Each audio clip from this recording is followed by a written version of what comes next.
Good morning. We're here to learn to make jam from Vera Hope.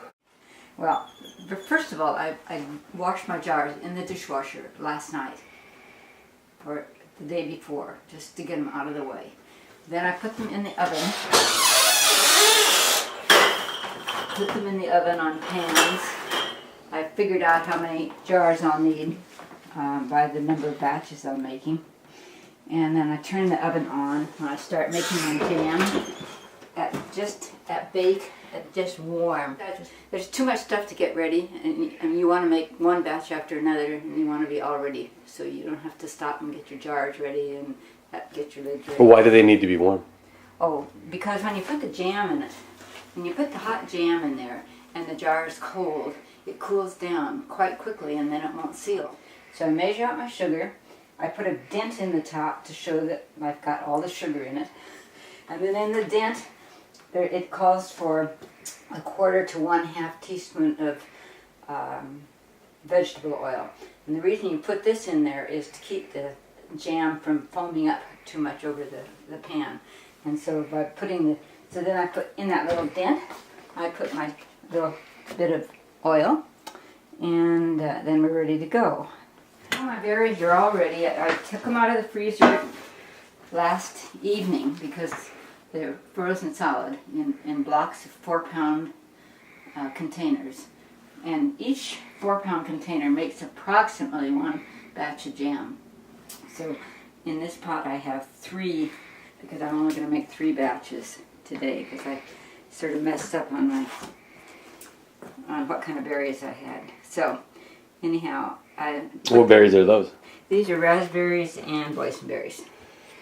And are they still at all frozen, or are they all no, soft? They're all soft. Now, if you were making jam with fresh berries, we wouldn't worry about that. You just put them in there. No. The reason I do this is because it's too much work picking berries, and not only that, lots of times I won't have 4 pounds of berries, and so I just keep adding them to there until I get a container of 4 pounds. Okay, now I'm going to start measuring.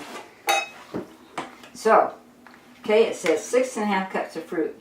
Now when I say 6 cups, it's a 6, this is 2 right here. This is a 2-cup measure. As full as I can get it. Don't believe the recipes when they say it has to be exact. Another, that's 4. The boysenberries are mashed with my potato masher, because even after they've been frozen, that's 6. Now, if they were fresh, would you do that, or would you just mash them? Yeah. Yeah, I would, because they don't seem the raspberries break down very easily, but the boysenberries or blackberries or especially a lot of berries, they're very hard. Anyhow, so there's my 6 cups. Now, next step is your pectin. The pectin that I use is pectin Sure Gel Light. I have my sugar all measured out here. There's 4½ cups of sugar in each one of these. And the first thing you do is you put the pectin in a little bowl, and you put 1/4 cup of sugar, making sure you don't get the oil in there, and put it in there. Stir it up. And you add this to your fruit. This is my stirring spoon. This is a very important item because when you stir, it goes across the bottom. And stir this around until it's dissolved, and it dissolves instantly. Okay, we're ready to put it on the stove. Now, about this time I'm going to turn on my lids here so that they'll start. I want them to bring them to a boil. They don't have to boil, just bring them to a boil, and then I'll turn them down. This is enough lids for 1 batch? This is enough lids for about 3 batches. I just counted them out earlier. Oh, okay. And the rings are in the oven? Yeah, rings are in the oven, but I'll take those out. They don't have to be in there. But the jars have to stay in the oven until each batch of jam you make, you get out just the jars that you're going to fill. The rings are just going to be sitting there.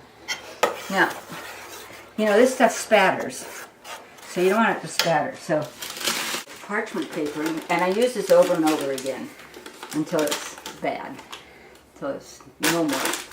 I put this on one side of my pot just to keep it. And then I can turn it back and stir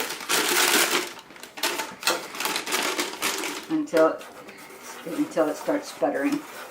And so then it's on. I'm going to turn it on high, and I just have to stir and stir until it comes to a full rolling boil. And when they say full rolling boil, it means that as you stir, you can't stir it down. So right now we're bringing it to a full rolling boil. You can almost hear when you've made enough jam. I can remember Aunt Corinne, you know, they taught her how to pour tea into a cup when she couldn't see. And they say, you listen. And it's amazing. You can hear the cup get full. Try that sometime. But I can also hear when it goes when it gets to a full rolling boil, it doesn't make as much noise. And there's a definite sound difference. But I don't trust that. Now we're getting there. It's really beginning to make noise and pop up. So at this point, you have your sugar that has that little bit of oil in it, and you pour it in here, and you stir it quickly because sometimes it doesn't stick, but it lumps up in the bottom. So you want to pour it in quickly. Stir it around. So now, this is where the timing is important, and you just stir it until it comes back to a full rolling boil. And again, you'll hear it. So I want to make sure that it's boiling hard, which it is. And I start my timer, set it aside. And at this point, I turn it down just one notch because it just keeps boiling it, and it's not going to cut down at all. And I put this thing over it because this is where it spurts all over the place. You can see it's really boiling. You know? Oh yeah. And all that foam, my mother used to take all the foam off, and she'd lose about a half a cup of jam. Of course, in those days, you didn't, whoops, there's the timer. Move it off. That's it.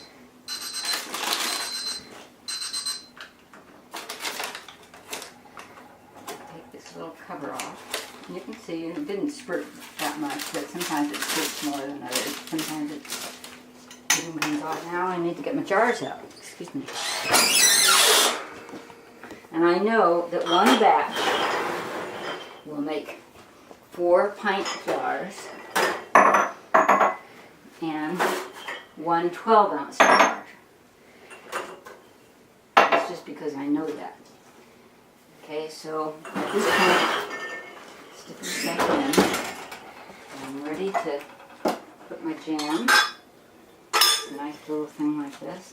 I do the 12-ounce one first because if I have to cut down a little bit, I mean, if I don't have them quite, you know, I forgot to do one thing here. I put a paper towel here along the stove so it doesn't run down. You know, just, I mean, when you spill this stuff, I mean, I just put this here to keep it. Okay, so we'll fill the 12-ounce one first.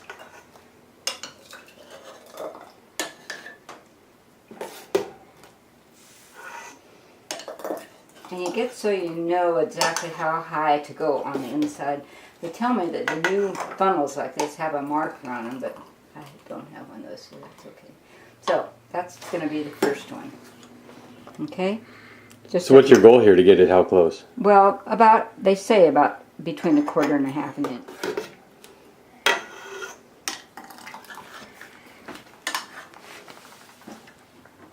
See, that would be too low. That's about where I did it with the 12-ounce one, but that would be not. So I filled this one right up to the bottom of the rim.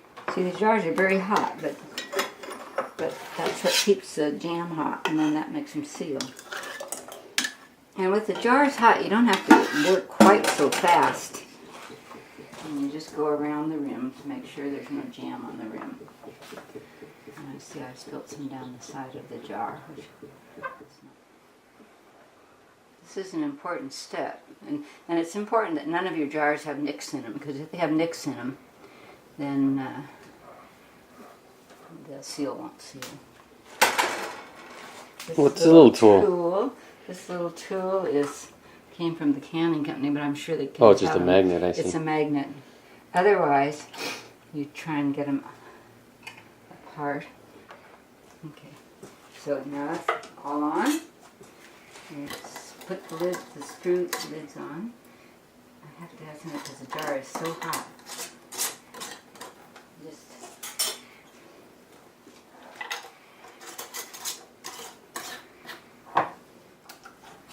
You don't have to tighten them real tight, but you can tell and make sure it's screwed down right. I'm just going to wipe the water off the tops because it dries on there. Now, at this point, put on a rubber glove because it's hot. And hold on to the jar and give it one good twist.